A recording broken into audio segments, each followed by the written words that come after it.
Bună, prieteni, și bine ați venit pe canalul nostru. Haideți să vă spun despre starea mea. Deci am fost ieri toată ziua în spital, mi-am făcut toate analizele. Pot să spun că mi-au găsit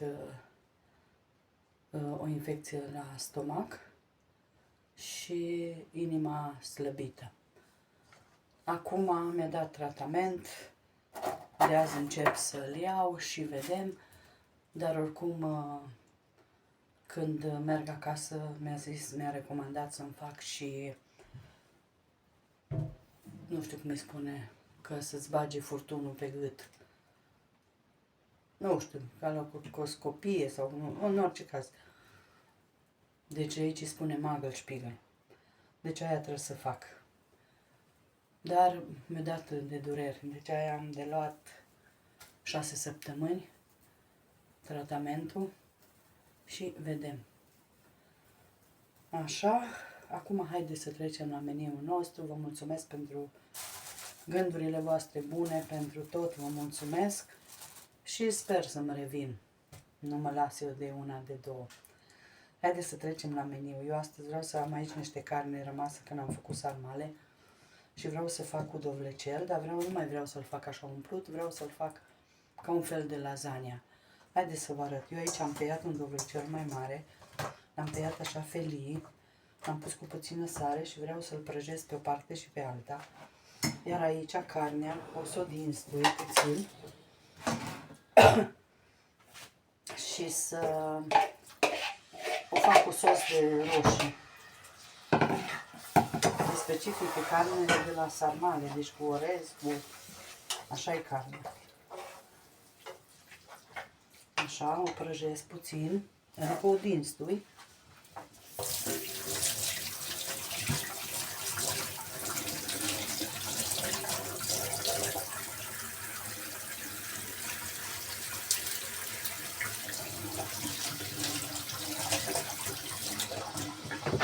Am aici puțină țelină, frunze de țelină, care se le bag în sosul ăsta, că mi-mi place foarte mult țelina.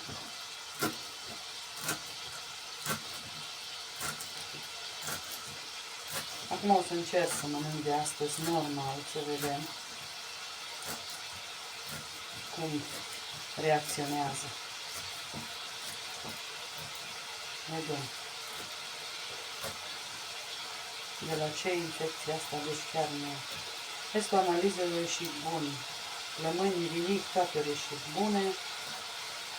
Cu zahărul bine, eu știam cu zahărul că e problemă.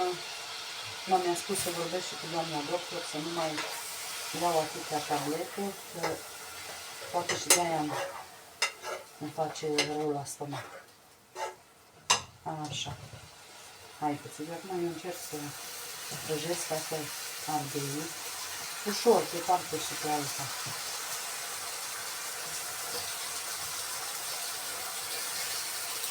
Până devin ei mai flexibili, așa.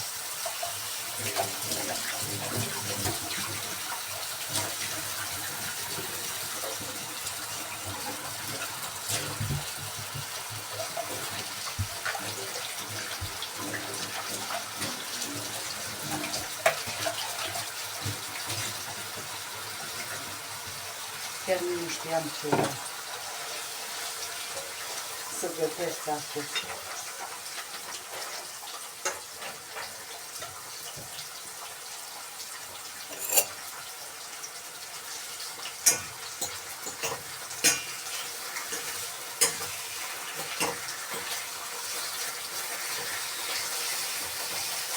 Acum,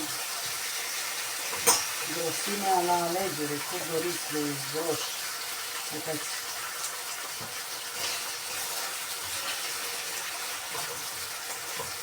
Cum nu fac mult, că nu am multă carne și n-am pentru ce să fac eu. Noi gătim puțin carnea, că de obicei se fac repede și atunci nu durează așa mult.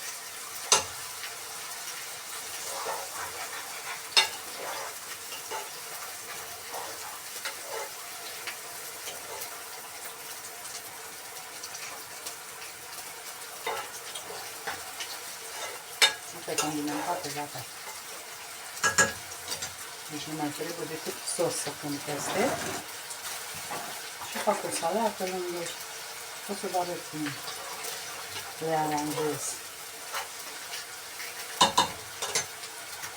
De timp pot să-mi dau eu bine la cuptor, să fie încins.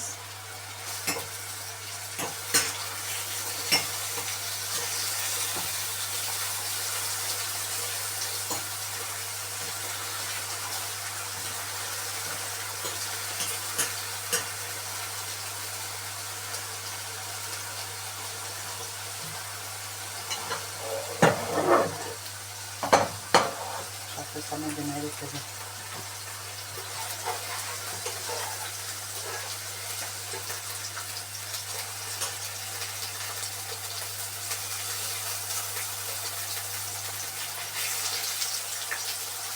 Nu lăsăm mult.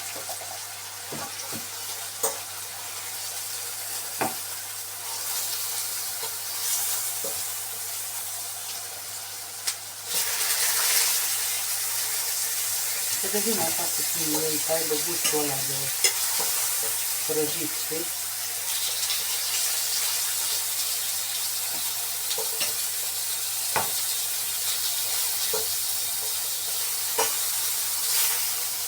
Cerul are prăjit, o să vedeți la gust.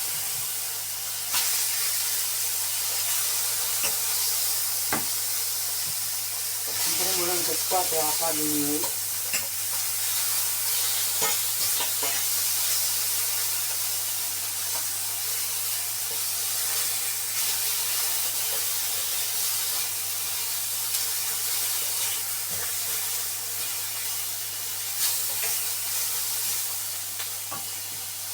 Foarte tare.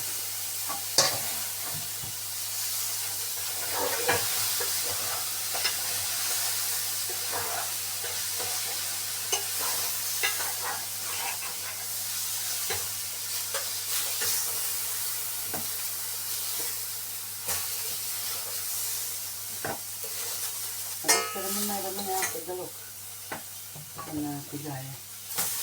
Trebuie să-i faceți pe grătar, dacă doriți.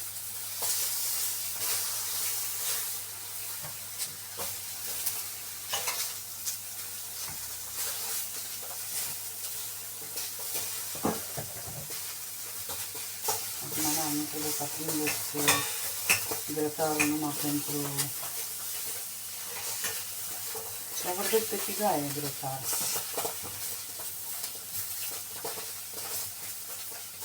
Uite că nu vrea.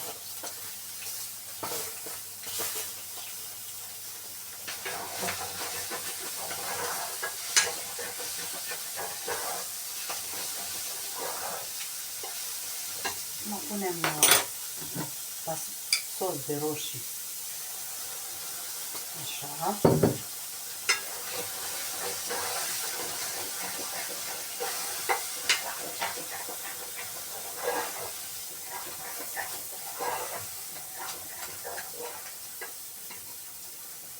Haideți să ne apucăm de ulețului.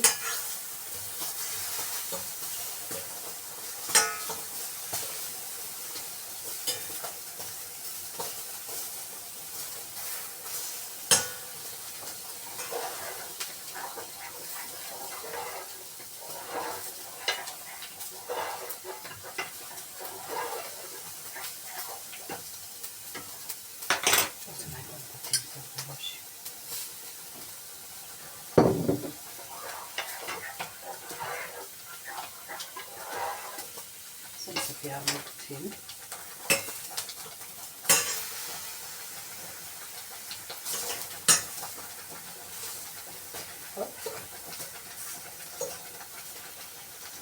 Am luat hârtălița care trebuie, asta nu prea...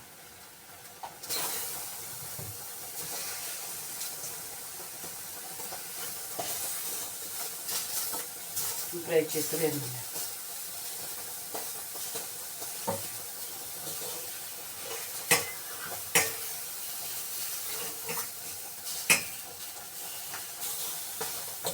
Și mai avem astea.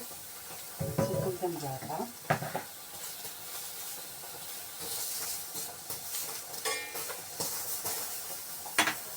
bag puțin țelină în sos.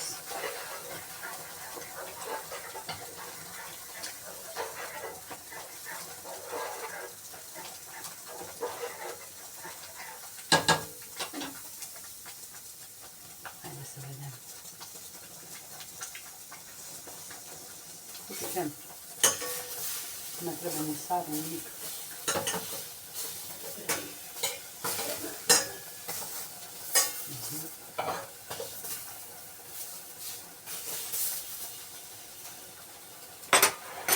Ok. Ia să-mi iau mărcuriță, că nu-mi place.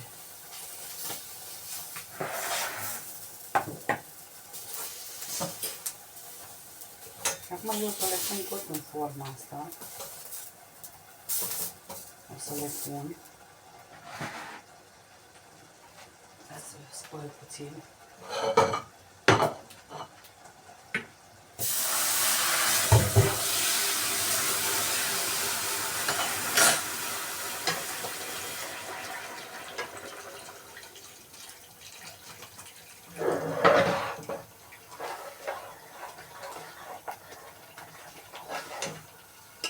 Ce fain e și sosul.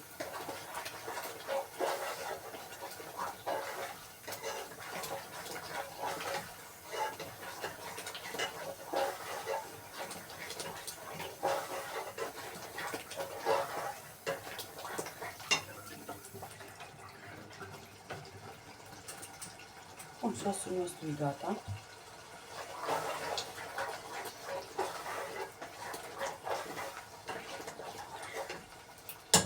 Și o să începem să le asamblăm.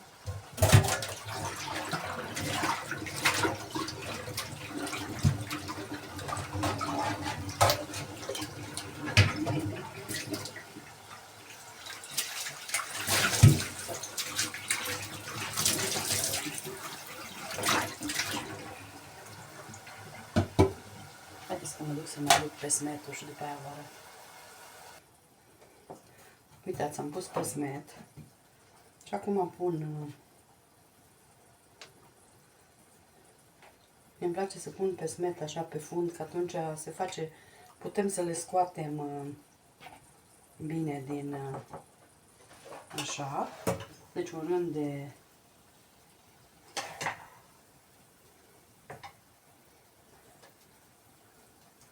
carne, un rând de dovlecei, un rând de carne.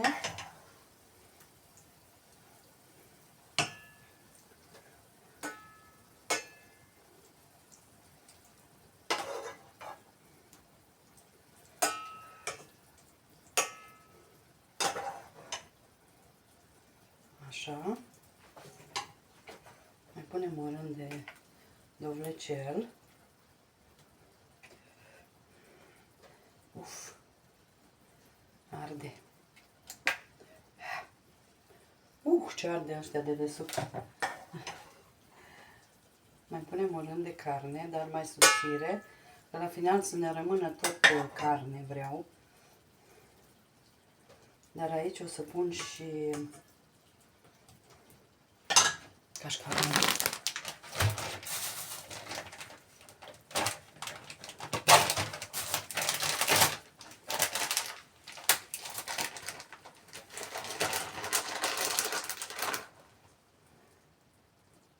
Așa.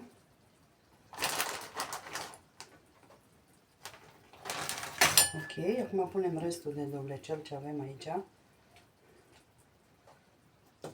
Acum, dumneavoastră, puteți să puneți mai mulți, sau dacă sunteți familie mai mare, clar că trebuie să faceți mai mult. Înseamnă asta eu pun aici, că mai bine se absorbe. Dar eu încă și așa e prea mult pentru noi trei.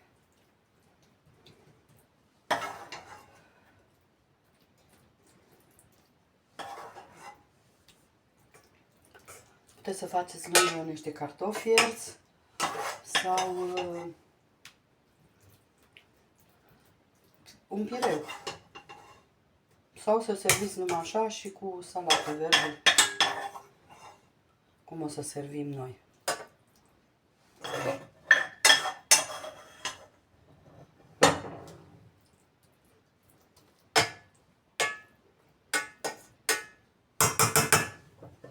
ok.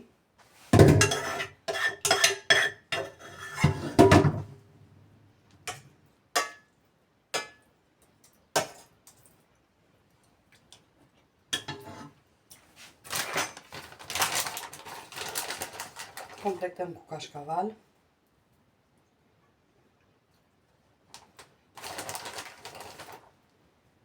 Deci carnea e aproape gătită. Deci să zic maxim jumătate de oră, dar nu cred că trebuie atât.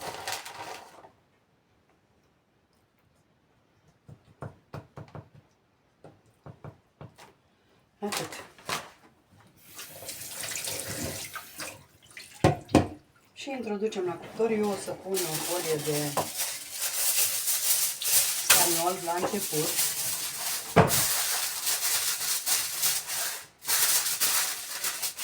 Dacă nu doriți, puteți să puneți de copt, deci nu din aia hârtie de copt. Și dăm la cuptor. Și după cam 20 de minute, 25 de minute mă uit și atunci iau folia și las să primească culoare și e gata. O să vă arăt eu.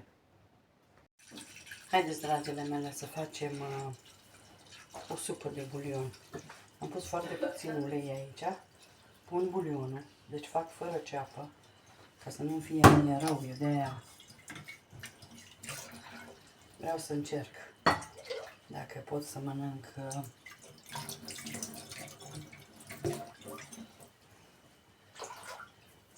fără cu bulion. Vorbesc de roșii sau... Bine, n-am făcut. De mult dorim să facem.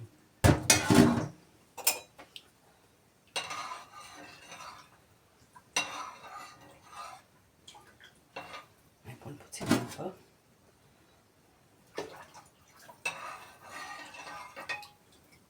Atât. Acum eu pun un cup de supă din asta de vită, ca să aibă gust bun.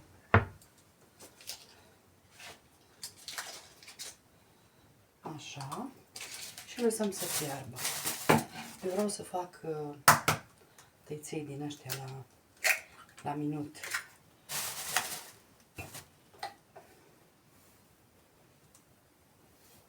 Puțină sare peste un. Cam o lingură de ulei.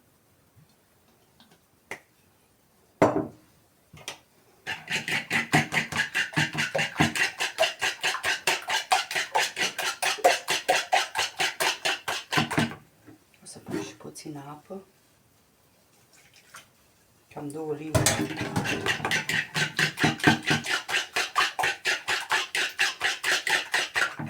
Așa.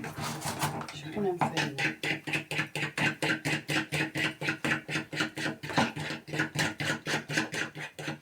Facem aluatul ca la căluște. Căluștele alea de făină. Dar mai subțire.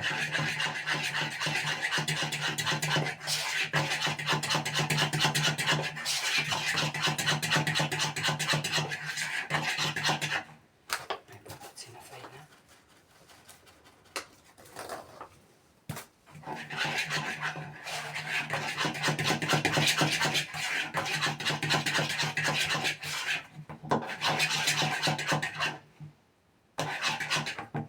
Mai puțină. Cât să nu curg așa, știți?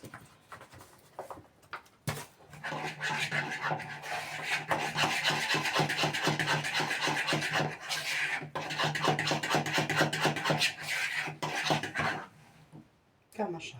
Vedeți? Mai îmi iau eu lingura.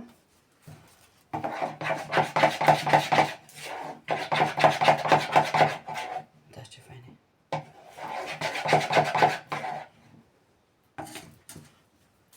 Și acum îl bag într-o pungă sau un coș.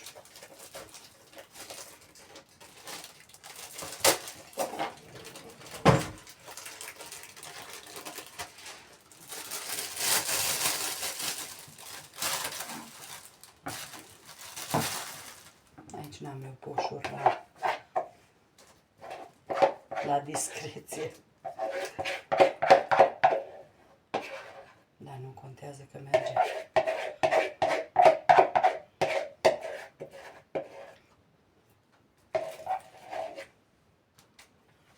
puteți să-i faceți cu lingura, ca gălușele.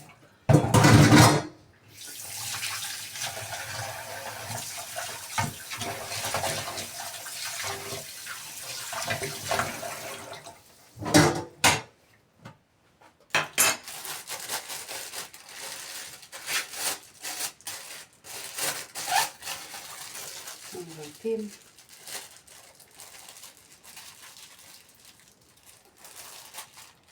Lăsăm să fiarbă supa.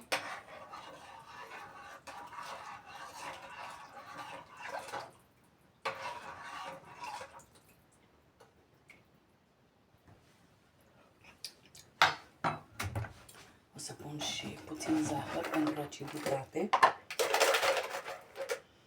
Cam 2 cuburi de zahăr.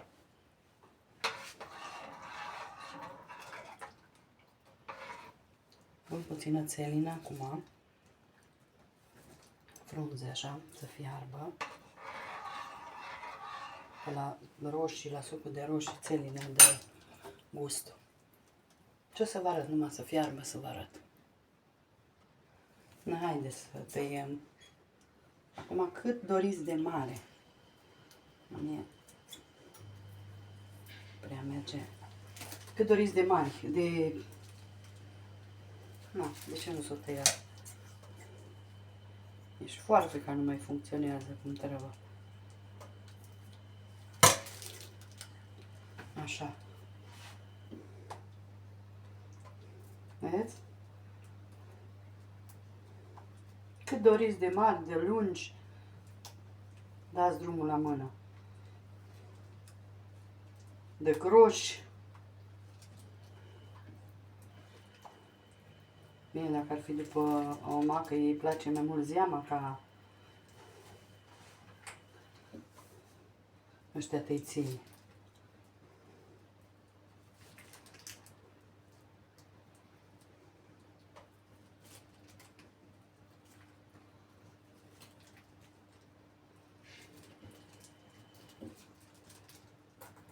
Așa. Lăsăm să fiarbă și gata tăiței noștri la minut. Bine, ei se mai umflă, se mai îngroașă, dar asta ca un fel, na, că dacă nu avem tăiței sau nu avem nici orez, dacă nu vrem să băgăm, sau paste din alea orzo, ca să facem așa. Atât. Acum trecem așa ca să nu se lipească ei între ei. Și lăsăm la fiert.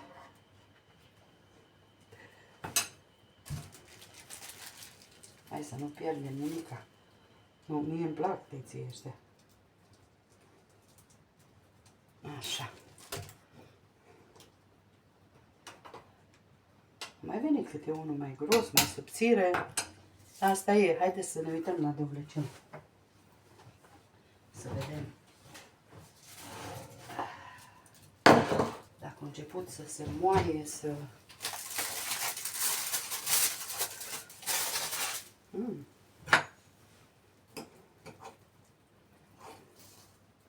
Da.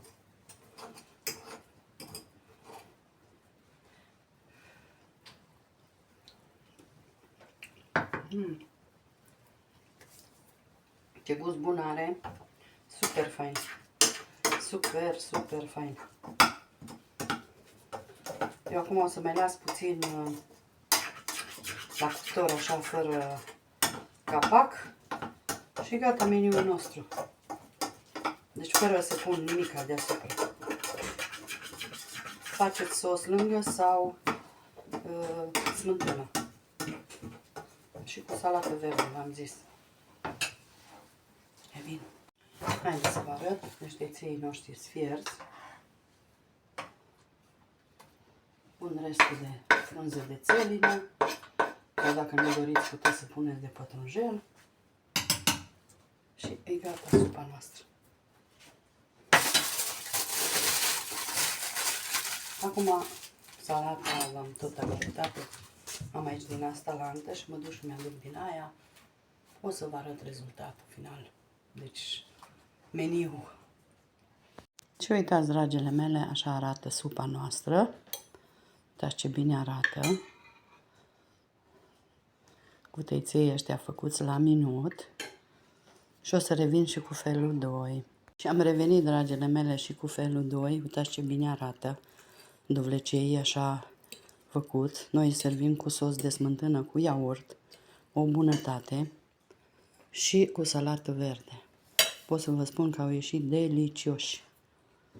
Puteți, am uitat să vă spun că puteți să puneți și usturoi dacă doriți.